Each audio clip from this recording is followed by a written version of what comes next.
The Grand Commons of Orion 7 was always busy during the evening meal. Hundreds of beings from dozens of worlds filled the massive dining hall, their voices mixing into a constant hum of conversation. Some spoke in clicks and whistles. Others used deep rumbling sounds that shook the floor. A few communicated through flashing lights on their skin. The hall was built to hold them all, with tables of different sizes and heights, food stations serving everything from living insects to glowing liquids to simple cooked grains. Park sat alone at a small table in the corner. She had been on Orion 7 for 8 months now, working for the Federation Science Division. Her job was to study alien life forms, learn about their biology, and help different species understand each other better. She was good at her work. Her colleagues respected her research. But when the workday ended and mealtime came, she always found herself alone. It was not her choice to sit by herself. The empty chairs around her table told a different story. Other species simply did not want to sit near a human. Understood why. Humans had only joined the Galactic Federation 30 years ago. In galactic terms, that was nothing. Many species had been part of the Federation for thousands of years. They had learned each other's ways, built trust, formed friendships. But humans were still new, still strange, still frightening. The stories about humans had spread far and wide. They came from a death world, the aliens whispered. A planet where the gravity was crushing, where the weather tried to kill you, where predators hunted in every corner. Humans had evolved to survive all of it. They could run for hours without stopping. They could heal from wounds that would kill other species. They ate the flesh of other creatures and enjoyed it. They even kept predator animals as pets, sleeping beside them at night. To most aliens, humans were monsters wearing a friendly face. Picked up her chopsticks and continued eating her dinner. Simple food tonight. Rice, steamed vegetables, a small piece of fish. She had learned to cook for herself because the station's food stations did not serve human meals. The fish was from a tank she kept in her quarters. The rice she had brought from Earth in large bags. The vegetables came from the station's garden section, carefully checked to make sure they were safe for human bodies. Around her, the Grand Commons buzzed with life. A group sat 3 tables away, their insect-like bodies clicking as they shared a meal of live worms. They had 6 legs, compound eyes, and hard shells that came in beautiful colors. They were excellent engineers, famous across the galaxy for building the best ships. They glanced at sometimes, their antennae twitching with unease. Closer to the center of the hall, a family floated near a high table. There were crystalline beings, their bodies made of living mineral that caught the light and scattered it into rainbows. They did not eat food in the normal way. Instead, they absorbed certain frequencies of light through their crystal forms. Special lamps at their table provided their meal. One of them was very old, its crystal body clouded with age, and it seemed to watch everything in the hall with quiet attention. Near the entrance, a loud group of traders laughed and pushed each other playfully. They were covered in thick fur, with pointed ears and long tails. Their faces looked somewhat like earth foxes, but larger, and their eyes were huge and golden. They were known as skilled merchants, traveling between worlds to buy and sell rare goods. Had always thought they looked soft and friendly, like giant stuffed animals come to life. But even they avoided her table. Sighed and took another bite of rice. 8 months of eating alone, 8 months of empty chairs and nervous glances.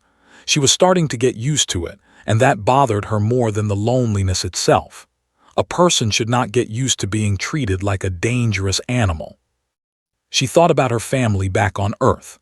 Her mother would be horrified to know her daughter ate every meal by herself.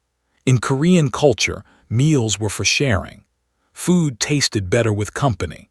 Had grown up in a loud household inn, where her grandmother insisted that everyone sit together for dinner, where her cousins fought over the last piece of meat, where conversation flowed as freely as the soup. Here she had silence and sideways looks. The noise near the entrance grew louder. Looked up to see a new group entering the Grand Commons. A family, it seemed. 2 adults and 3 small cubs. The children were tiny, their fur a soft silver blue that would probably darken as they grew older. They climbed over their parents, hung from their tails, chirped in high, excited voices. Clearly, this was a big adventure for them. The station must be new to them, thought. The cubs had the wonder of children seeing something amazing for the first time. The parents looked around the hall, searching for a place to sit, but the Grand Commons was packed tonight. Every section seemed full. Tables meant for small groups overflowed with beings. The waiting area near the food stations was crowded. The father spotted the empty tables nearest corner. His ears perked up with hope. Then his eyes found the human sitting there and his ears flattened against his skull. Fear recognized that look. She had seen it many times. The mother noticed too. She pulled her cubs closer, gathering them against her body. Her fur bristled slightly, a protective gesture. Her golden eyes met for just a moment before looking away quickly. The parents began talking to each other in low voices. Could not hear the words, but she could guess the conversation. Should they sit near the human? Was it safe? Perhaps they should wait for another table to open. Yes, waiting was better. The children could be patient. Looked back down at her food. She should be used to this by now. She was used to this. It did not hurt anymore. That was a lie, of course. It still hurt, every single time. The family began to turn away, heading back toward the waiting area. The cubs protested, whining and pulling at their parents, but the adults were firm. They would not sit near the death. They would not risk their children. Pushed a piece of vegetable around her plate. Another meal alone. Another evening of silence. She wondered if she should just start eating in her quarters. It would be easier than watching others avoid her. Less painful than hopping every single night that maybe someone would finally sit down and say hello. She did not notice the smallest cub slip away from its mother's grasp. She did not see it toddle across the floor on unsteady legs. She did not realize anything was different until she heard the tiny chirp right beside her table. Looked down. A pair of enormous golden eyes stared up at her. The smallest cub, its fur silver blue and fluffy, with one ear slightly torn from some old injury, stood right next to her chair. And then it began to climb. The Grand Commons fell silent. It happened so quickly that did not understand at first. One moment, the hall was filled with the normal sounds of hundreds of beings eating and talking. The next moment, nothing. Complete quiet. As if someone had pressed a mute button on the entire room. Looked around in confusion. Every single being in the hall was staring at her table. Compound eyes, crystal sensors, fur-covered faces, scaled heads, all turned in her direction. Nobody moved. Nobody spoke. Even the ambient music that usually played softly through the speakers seemed to have stopped. Then she looked down and understood. The cub was climbing onto her table. Its tiny claws gripped the table leg as it pulled itself upward. Its fluffy tail wagged behind it for balance. Small grunting sounds came from its throat as it worked hard to reach the top. The torn ear flopped adorably with each movement. The cub was completely focused on its goal, unaware that the entire Grand Commons had frozen in shock. Did not move. She barely breathed. She understood immediately what this looked like to everyone watching. A death, one of the most feared species in the galaxy, with an alien child climbing toward it. A predator and prey situation. A disaster waiting to happen. If she moved too quickly, someone might panic. If she pushed the cub away, she might hurt it by accident. If she stood up suddenly, the parents might think she was attacking. There was no good choice here, so she made the only choice that felt right. She stayed perfectly still and let the cub climb. Across the hall, the mother let out a strangled sound, something between a scream and a whimper.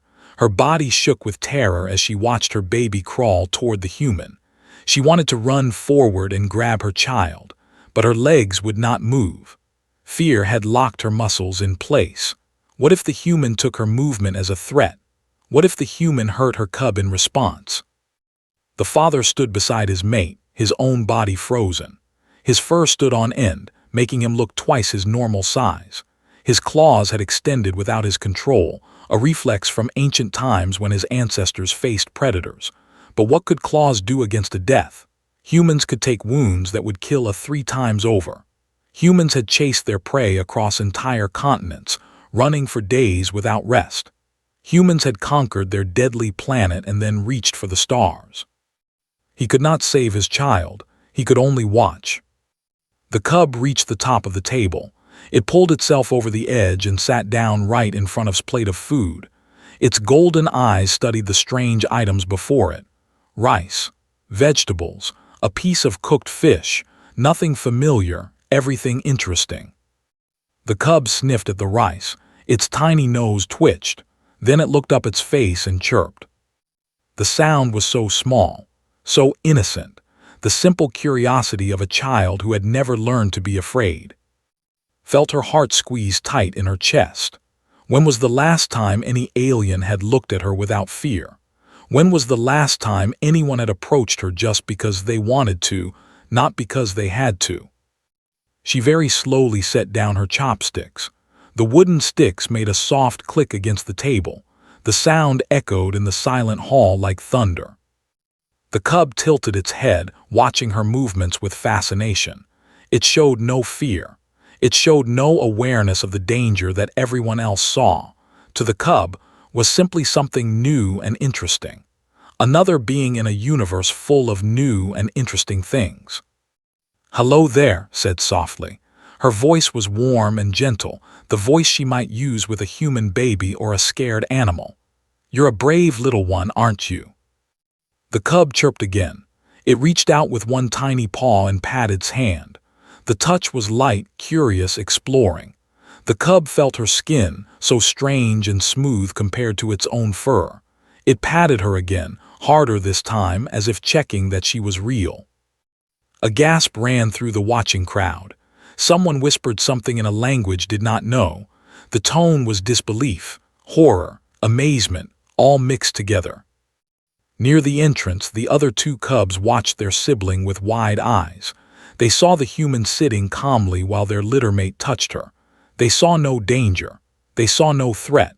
They saw something that looked like fun. Before their parents could react, both cubs wriggled free and ran toward the table. The mother cried out. Her legs finally unlocked and she stumbled forward, but she was too slow. The second cub reached the table and began climbing. The third cub followed right behind. Within seconds, all 3 baby were pulling themselves onto the human's table. The hall watched in stunned silence as the 3 cubs surrounded the death. One cub investigated its food, sniffing everything with great interest. Another discovered its long black hair and began batting at it with both paws, fascinated by the dark strands that swung when touched. The smallest cub, the brave one with the torn ear, crawled right into its lap and curled up there as if it belonged. Looked down at the small, warm weight in her lap. The cub looked up at her with complete trust in its golden eyes.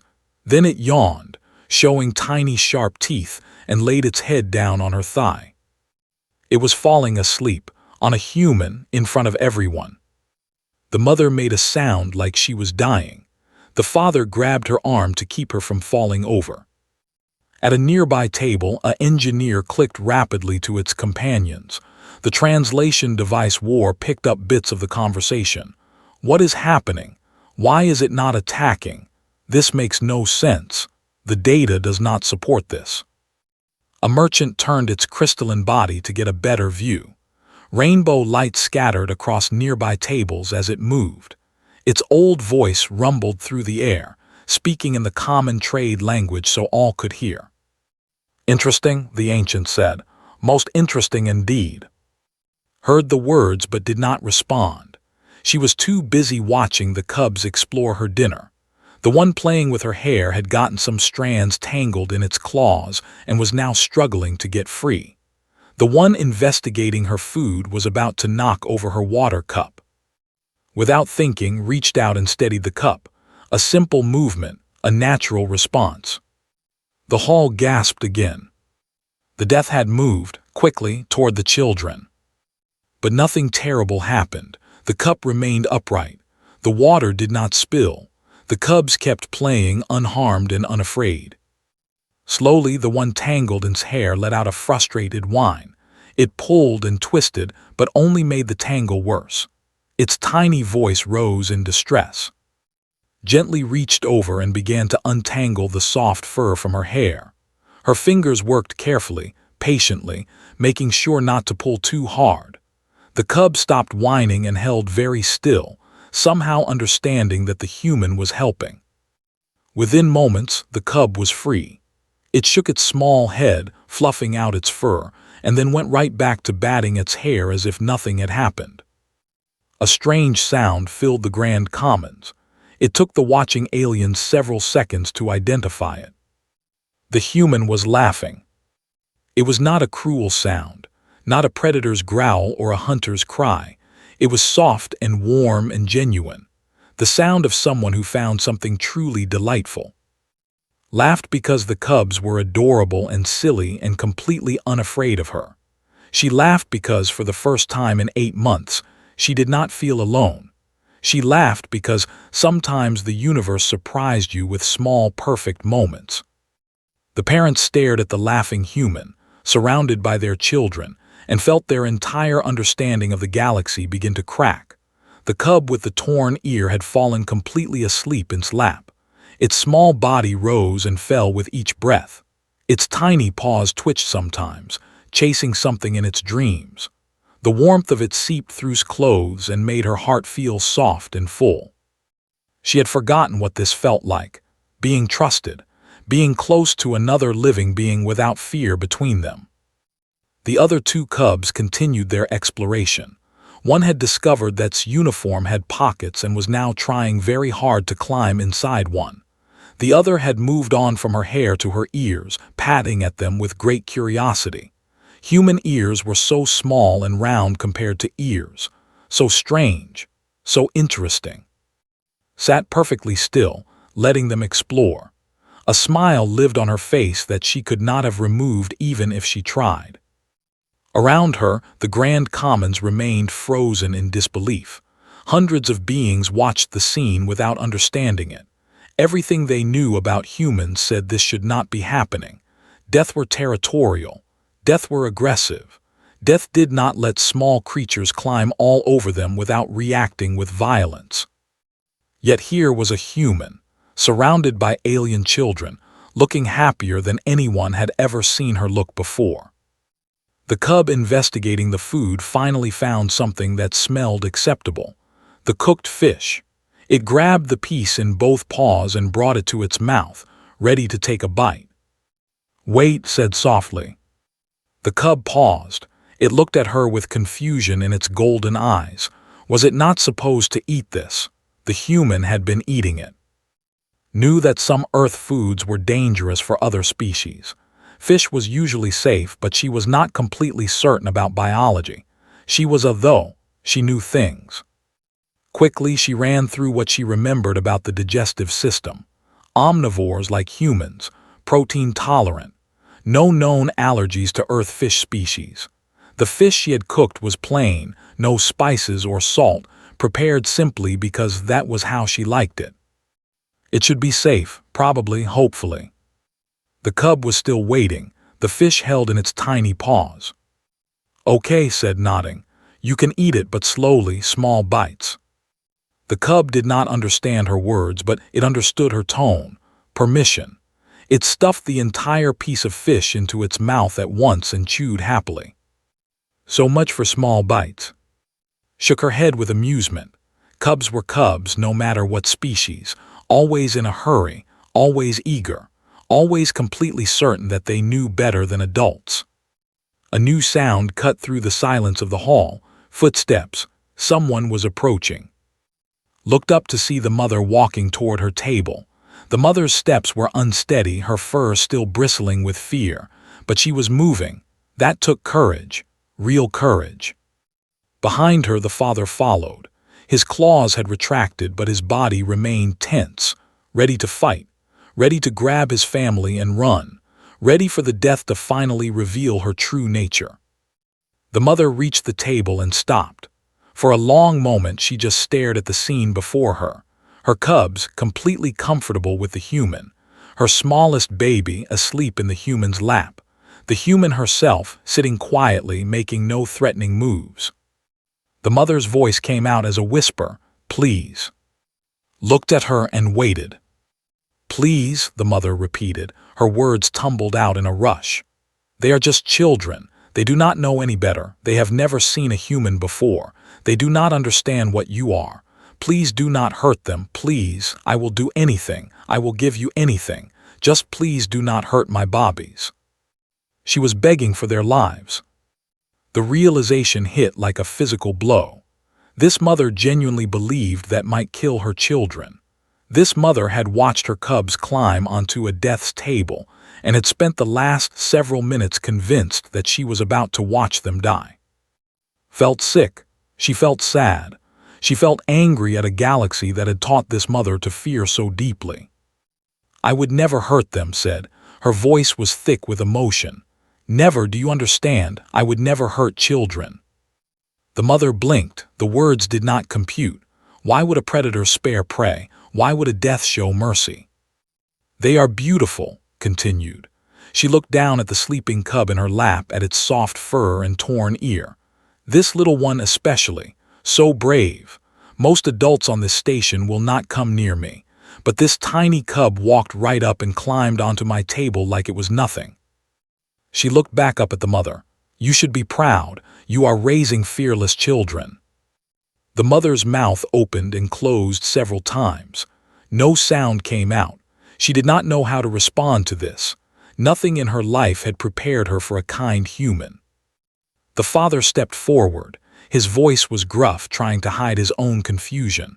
Why would you let them do this? You do not know us. We avoided you. We would have kept avoiding you. Why would you let our cubs climb all over you?" Considered the question carefully. Why indeed? Why not push them away? Why not stand up and leave? Why not react the way everyone expected her to react? "Because I have not touched another living being in 8 months, she said honestly. "Because everyone on this station looks at me like I am a monster. Because I eat every meal alone. Because when this little one climbed onto my table, it was the first time in a very long time that someone looked at me like I was just a person and not something to be afraid of." She paused, gathering her thoughts. "And because where I come from, children are precious. All children, human children, it does not matter. When a child comes to you without fear, you do not give them a reason to learn fear. You show them that the universe can be kind." The Grand Commons was so quiet that its words seemed to echo. The father's hostile stance slowly relaxed. He looked at his cubs, playing and sleeping with the human, and some wall inside him began to crumble. "We were told that humans are dangerous," he said slowly. "We were told that you come from a world that tries to kill everything on it. We were told that you are predators, hunters, killers." "Some of that is true," admitted. "Earth is dangerous. Humans can be dangerous, but we can also be gentle. We can also be kind. We can also spend 8 months eating dinner alone because everyone is too afraid to sit with us." The mother made a small sound. Guilt, perhaps. Shame. She had been one of the ones who avoided the human. She had held her cubs tight and turned away rather than sit at a nearby table. Now her cubs were curled up with that same human, completely content. "Sit with me," said. She gestured to the empty chairs at her table. "Please. I have been eating alone for too long, and I think your cubs have decided that this is their table now anyway." As if to prove her point, the cub that had eaten the fish let out a huge yawn and flopped over onto its back, apparently ready for a nap right there on the tabletop. The mother looked at the father. The father looked at the mother. Some silent communication passed between them. Then slowly, carefully, as if approaching something that might still bite, the parents sat down at the human's table. The Grand Commons watched in amazement. The death was not alone anymore. The mother's name was difficult for human mouths to pronounce. It involved sounds that human throats simply could not make, clicks and whistles mixed with vowels that did not exist in any Earth language.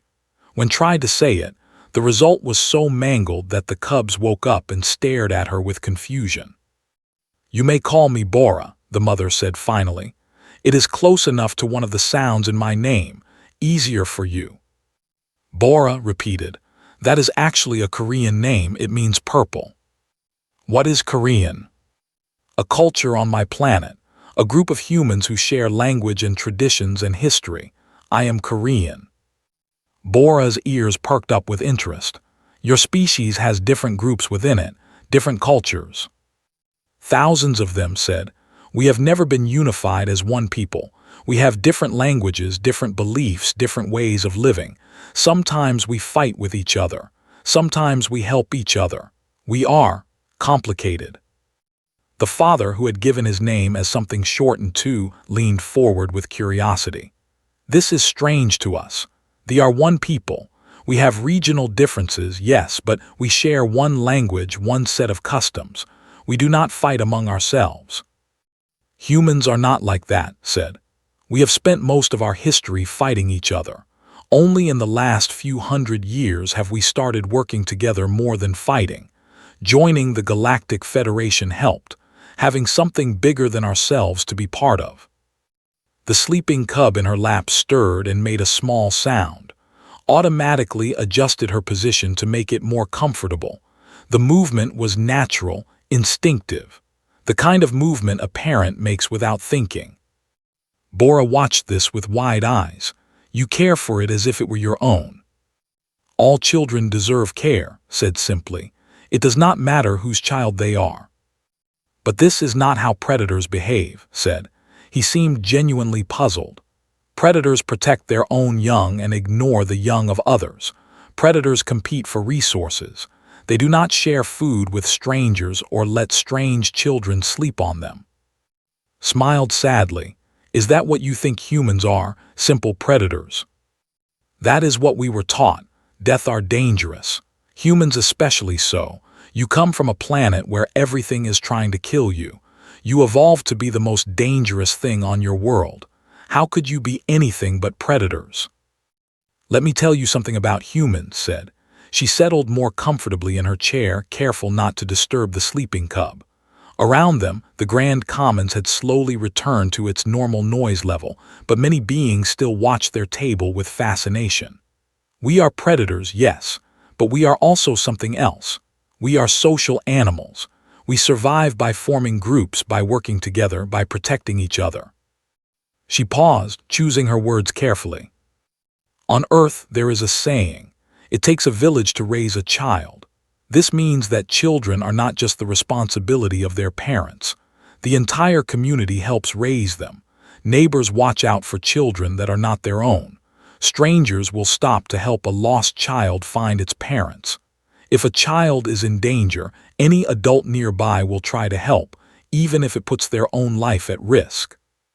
Bora's fur flattened with shock. "Any adult, even strangers." "Even strangers. Even enemies sometimes. There are many stories from our history of soldiers stopping battles to save children caught in the middle. Of people risking death to pull children from fires or floods or other disasters.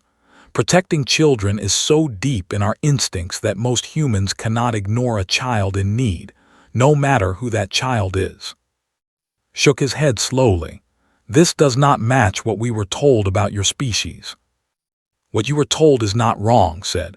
"Humans can be violent, we can be territorial, we can be extremely dangerous when threatened, but we are not simple, we contain contradictions. The same human who will fight to the death to protect their home will also give food to a hungry stranger. The same human who hunts animals will also risk their life to rescue an animal in danger. We do not make sense, even to ourselves sometimes." The cub that had eaten the fish was now awake and exploring the table again. It found a glass of water and tried to stick its entire face into it to drink. Water splashed everywhere. The cub sneezed, laughed, and gently moved the glass away. "Careful, little one, you will drown yourself." She looked around the table for something the cub could drink from. She found nothing suitable. Without hesitation, she cupped her hands together and poured a little water into them. "Here," she said, holding her hands out to the cub. "Try this." The cub looked at the water in her hands. Then it looked at her face. Then it stuck its nose into her cupped hands and began drinking. Bora made a soft sound, looked up to see tears forming in the mother's large golden eyes. "What is wrong?" asked alarmed. "Nothing is wrong," Bora whispered. I was so afraid. When my cub climbed onto your table, I thought I was going to watch it die. I thought you would hurt it or kill it or eat it. I spent those moments certain that I was about to lose my baby." She wiped at her eyes with the back of her paw. "Instead, you let it climb onto you. You let it sleep in your lap. You fed my other cub from your own plate, and now you are giving water from your own hands." Her voice broke. "You are treating my children with more kindness than many of my own species would." "They are easy to be kind to," said softly. "They are wonderful." The cub finished drinking and pulled its wet nose from his hands. It shook its head, scattering water droplets, and then went back to exploring the table. "The one in your lap," Bora said, looking at the sleeping cub with the torn ear. "Her name is, well, you could not pronounce it, but it means something like first light of morning. She was born just as the sun rose on our home world." "She is special," said, looking down at the sleeping cub. "Brave and curious and completely fearless. I knew someone like that once. A little girl, my niece." "Your niece?" "My sister's daughter. She was always getting into trouble because she was never afraid to explore new things. She climbed everything, touched everything, talked to everyone. She made friends everywhere she went because she saw no reason to be scared of anyone." His voice grew sad. "She would have loved your cubs. She would have wanted to play with them for hours." "Where is she now?" asked. "On Earth, far away from here. I have not seen her in almost 3 years." Smiled, but there was pain in it. "She must be so big now. She was only 5 when I left. She is 8 now. I miss her every day." Bora reached across the table and touched his arm. The gesture was hesitant, uncertain. The first physical contact between them. "You miss your family's cubs," Bora said. "And you are surrounded by beings who fear you. You are lonely." Did not deny it. She could not deny it. "Tonight," Bora said firmly, "you are not lonely. Tonight you are sharing a meal with us. And if my cubs want to climb on you and sleep on you and play with you, then they can do that too, because you have earned it." For the second time that evening, felt tears prick at her eyes. "Thank you," she said. "You have no idea what that means to me." Across the Grand Commons, the old watched the scene unfold.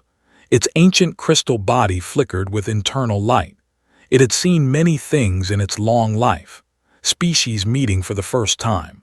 Trust being built across impossible divides. Prejudice crumbling in the face of simple kindness. This, the thought, was how galaxies changed. Not through wars or treaties or grand gestures. Through small moments. Through a child climbing onto a stranger's table. Through a mother seeing past her fear. Through a lonely human finding connection at last. The meal lasted for hours. Shared what remained of her food with the family. It was not much, but insisted on getting more from the food stations to add to the table. He returned with dishes suitable for stomachs and even asked the station cooks if they had anything safe for humans. They did not, but they promised to learn some human recipes for the future. The cubs moved between their parents and like she was part of the family. One moment they would curl up in Bora's lap. The next moment they would climb onto his shoulders. The smallest cub, the brave one called First Light, seemed to prefer the human. Perhaps because was warmer than her human body running hotter than theirs. Perhaps because kept feeding her small pieces of vegetable. Perhaps simply because First Light had decided that belonged to her now. Other beings in the Grand Commons watched this scene with amazement. The empty tables around were no longer empty. The engineers had moved closer, clicking to each other in fascinated discussion. A group of young, their crystals bright with youth, drifted near to observe. Even some species that did not recognize edged closer to see the death playing with alien children. A young, braver than the others, approached the table directly.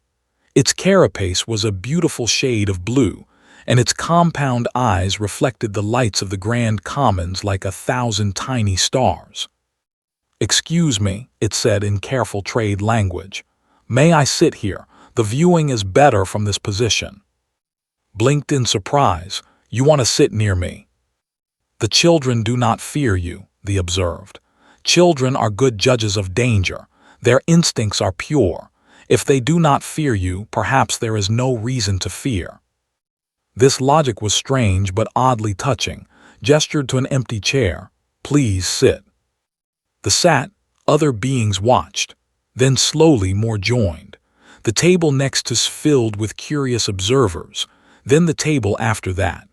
By the time an hour had passed, the corner of the Grand Commons that had always been empty was the most crowded section of the hall. Beings asked questions. What was Earth like? How did humans survive their deadly planet? Were all humans as warm as her? Did all humans like children? Answered as best she could, trying to represent her species honestly. "We are not perfect," she said more than once. "We have done terrible things in our history. We have wars and cruelty and hatred. But we also have love and kindness and hope. We are capable of great evil and great good, often at the same time. We are complicated." "But you protect children," Bora said. "Even children that are not your own, even children of other species. This is true." For most of us, yes. There are always exceptions, but most humans would risk their lives to save a child in danger. It is built into us. First Light chose that moment to climb onto his head. The cub's tiny claws tangled in his hair as it perched there like a small fluffy hat, reached up to steady the cub, laughing. "I think she has claimed you," observed with amusement. "I think she has," agreed. The old from before drifted closer. Its crystal body moved slowly, weighted by age, but there was a sharpness in its sensors that suggested a very active mind. "May I speak human?" it asked in a voice that rumbled like distant thunder. "Of course." "I have lived for a very long time," they said. "I have seen species join the Federation and species leave it. I have seen wars begin and end. I have seen prejudice build walls between peoples, and I have seen those walls fall. Do you know what always breaks the walls?" Shook her head. "Small moments," they said. "Never the big gestures, never the treaties or the speeches, always the small moments. A child climbing onto a stranger's lap, a meal shared between former enemies, a kindness offered without expectation of return. These small things ripple outward and change everything." The crystal being's sensors focused on First Light, still sitting on his head. "This moment tonight will ripple," they continued. "Word will spread. The story will be told. And the next time a human enters a room full of aliens, perhaps fewer will turn away in fear. Perhaps someone will remember the human who let cubs climb all over her and laughed with joy instead of anger." Felt the weight of those words. She was just one person, eating dinner alone because no one would sit with her. She had not planned to change anything. She had not expected to matter. But maybe that was the point. Maybe the moments that mattered most were the ones no one planned. Later that night, after the Grand Commons had finally emptied, walked back to her quarters. First Light rode on her shoulder, too tired to walk, too attached to let go. Bora and walked beside her, carrying their other 2 sleeping cubs. "We leave the station tomorrow," said. "We have cargo to deliver to 3 other worlds before we return home." Felt a pang of sadness.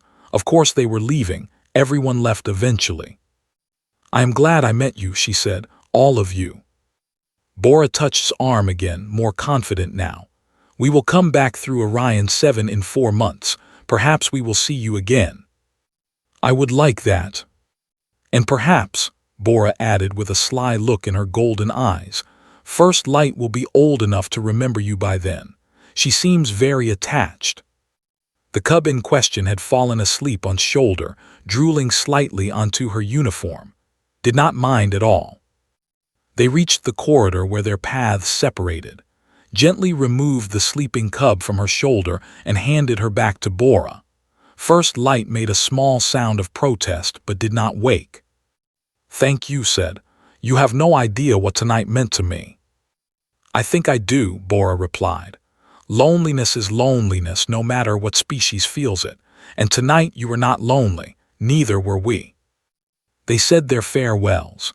The family walked away toward their ship, watched them go until they disappeared around a corner. In her quarters, sat on her bed and stared at the ceiling. The room felt emptier than usual. The silence felt heavier. Then she noticed something on her desk. A small stuffed toy, made of soft fabric and filled with something that made it squishy to the touch. A child's toy left behind by accident. Picked it up and smiled. First Light's toy. The brave little cub must have dropped it at some point during the evening. She would have to return it when they came back in 4 months.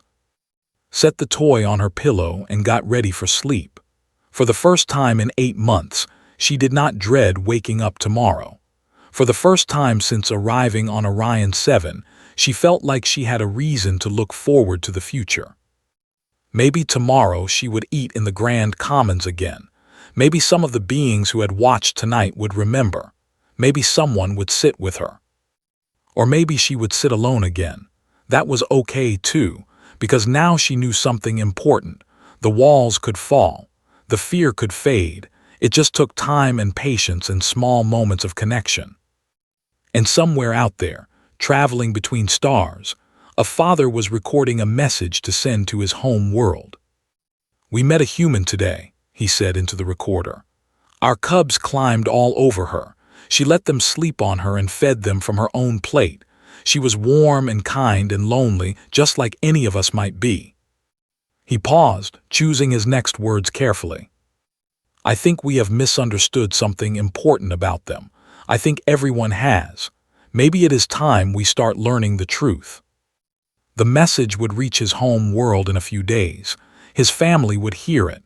His friends would hear it. They would tell others, who would tell others, who would tell others still. A ripple spreading outward through the galaxy, starting with a small cub who climbed onto a stranger's table because she did not know she was supposed to be afraid. And in her quarters on Orion 7, Park slept peacefully for the first time in months, a small stuffed toy resting on the pillow beside her.